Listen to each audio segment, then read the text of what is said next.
والصلاة والسلام على أشرف رسول الله وعلى آله وصحبه أجمعين.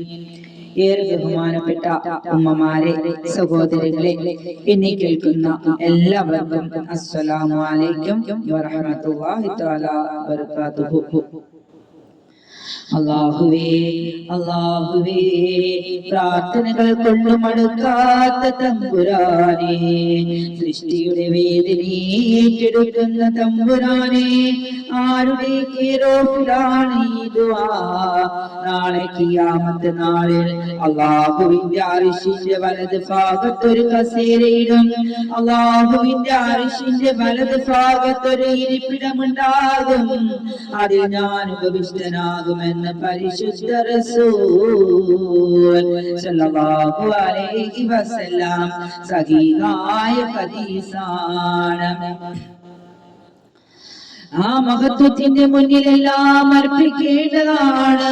നാളെ അല്ലാഹുവിന്റെ അർശിന്റെ വലത് ഭാഗത്തൊരു കുർസി എന്ന് മുഹമ്മദ് മുസ്തഫ സല്ലല്ലാഹു അലൈഹി വസല്ലം ഉന്നതനായ മുഹമ്മദ് നബിയെ കുറിച്ച് ജീവിതത്തിൽ ഓർക്കുമ്പോഴോ കൊട്ടാരങ്ങൾ ഉണ്ടായിരുന്നില്ല, ഒരു കോട്ടയും ഉണ്ടായിരുന്നില്ല.